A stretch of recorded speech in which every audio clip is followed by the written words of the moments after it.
wabarakatuh. Perkenalkan, kita dari kelompok 7 yang beranggotakan saya Felika Naysila Rahmanarita dengan 3 digit NPM terakhir 075. Saya Desriana Putri dengan 3 digit NPM terakhir 134. Saya Naila Sipa dengan 3 digit NPM terakhir 154. Selamat menyaksikan video kita yang membahas tentang Islam dan dunia kontemporer. Selamat menikmati. Latar belakang Islam dan sejarah terus mengikuti arus yang berkembang di sekitarnya. Islam adalah bagian yang tidak bisa dipisahkan dari perjalanan yang panjang itu sendiri. Lebih jauh, perkembangan itu menghasilkan sesuatu perubahan yang diakibatkan oleh daerah di mana Islam berada. Pengenalan secara pelan namun pasti hingga Islam dapat diterima oleh semua golongan masyarakat yang ada di seluruh penjuru dunia ini. Dalam melaksanakan ajaran Islam, banyak para pengikutnya sendiri yang masih diselimuti oleh tradisi atau adaptasi adat yang diyakininya dan perilaku yang melekat pada diri umat Islam sebagai kebiasaan dari pemeluk Islam itu sendiri. Kita dapat mencermati beberapa contoh berikut tentang pemahaman keislaman yang dimiliki oleh umat Islam. Misalnya, kita melihat sejumlah orang yang pengetahuan tentang keislamannya cukup luas dan mendalam, namun tidak terkoordinasi dengan baik secara sistematis. Hal itu disebabkan biasanya mereka belajar ilmu keislaman secara otodidak atau kepada berbagai guru yang antara satu dengan yang lainnya tidak pernah saling bertemu dan tidak pula berada dalam satu acuan yang sama semacam kurikulum. Pertama, Islam dan tradisi di Indonesia sekarang. Meskipun Islam datang dan berkembang di Indonesia lebih dari 5 abad, pemahaman dan penghayatan keagamaan kita masih cenderung sintetis, tarik-menarik antara nilai-nilai luhur Islam dan budaya lokal.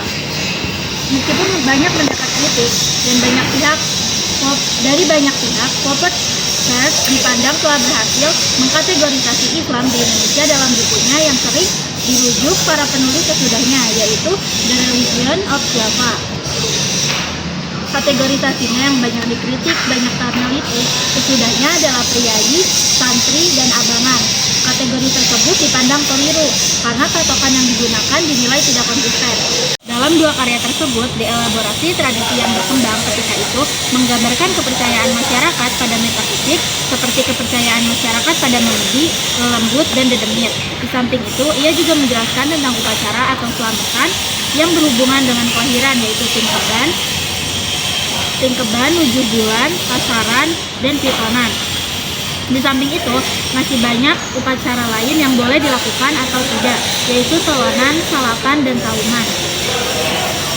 Sekarang, baik di desa maupun di kota, kita masih menyaksikan upacara-upacara seperti yang disebutkan oleh 2 peneliti, meskipun tidak semuanya sama.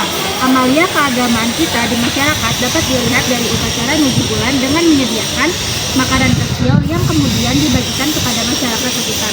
Namun, menurut pendapat kami, jika sesuatu yang tidak didasari dengan sunnah Rasul, maka sebaiknya jangan dilakukan. Dikhawatirkan orang-orang yang kurang paham atau awam mengira bahwa tradisi seperti itu dinilai sebagai ibadah, padahal tidak ada contoh dari Rasulullah dan hanya prasangkaan belaka. Yang kedua, paham fundamentalisme dalam Islam. Belakangan ini, istilah fundamentalisme cukup hangat dibicarakan di media sosial, tidak hanya di tingkat nasional tapi internasional juga. Hal ini terjadi seiring merebaknya aksi terorisme yang berlindung di bawah paham fundamentalisme agama, terutama Islam. Sehingga istilah fundamentalis identik dengan fundamentalisme Islam yang memiliki kesan negatif dan ekstremisme. Padahal kalau dilihat lebih dalam lagi, fundamentalis yang berakar pada agama ini tidak hanya ada di Islam saja, tetapi di agama lain seperti Kristen, Katolik, Hindu, Buddha, Yahudi, dan Konghucu. Paham fundamentalisme agama yang demikian inilah yang harus dibenarkan dan diluruskan. Sebenarnya paham fundamentalisme agama ini tidaklah harus dihapus keberadaannya. Paham fundamentalisme itu diperlukan dalam kehidupan beragama untuk menunjukkan eksistensi keyakinan manusia sehingga agama dapat menyebar sampai saat ini. Tidak lain adalah peran para fundamentalisme untuk mengajarkan arti eksistensi manusia hidup di dunia sesuai tatanan fitrahnya dan menanamkan norma-norma moralitas kemanusiaan yang ada sampai sekarang. 4. Ada Islam, jihad, dan terorisme. Jihad adalah satu syariat Islam yang terpenting dan merupakan puncak keagungannya. Kedudukan jihad dalam agama sangat penting dan senantiasa tetap terjaga. Jihad fisabilillah tetap ada sampai hari kiamat.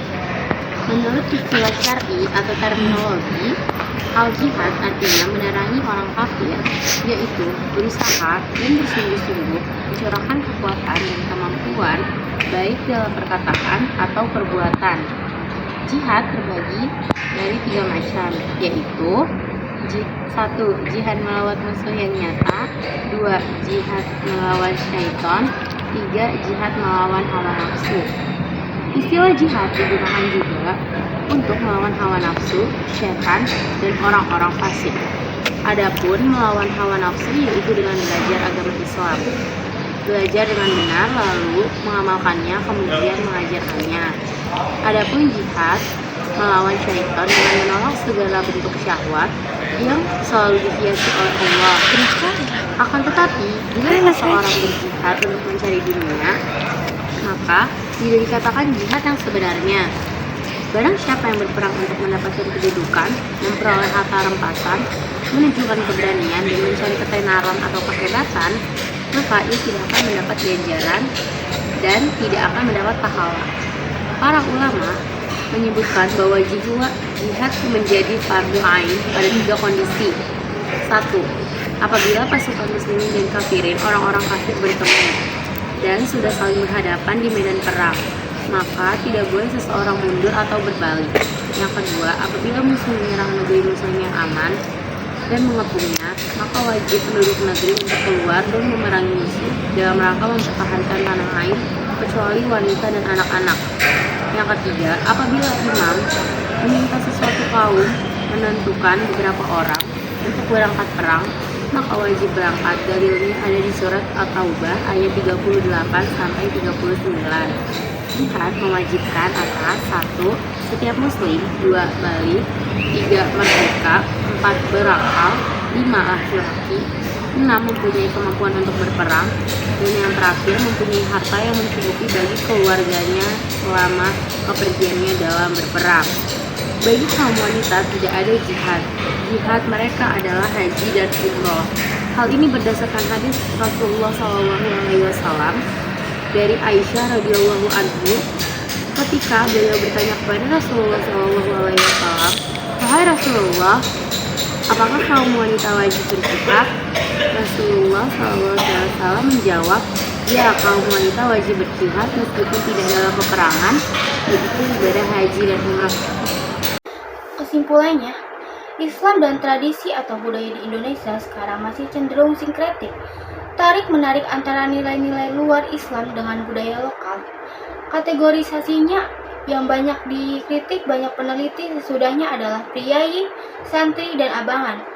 Paham fundamentalisme dalam Islam yaitu paham yang fitrahnya adalah Islam yang lurus, namun banyak sekali orang-orang yang berpemahaman ini kurang berpikir luas. Dalam arti masih berpandangan yang sempit, paham fundamentalis ini mengajarkan pada banyak orang tentang konsistensi agama dalam kehidupan. Tendensi kaum modernis ialah cara-cara dapat diakui oleh para musliman dalam melawan musuh.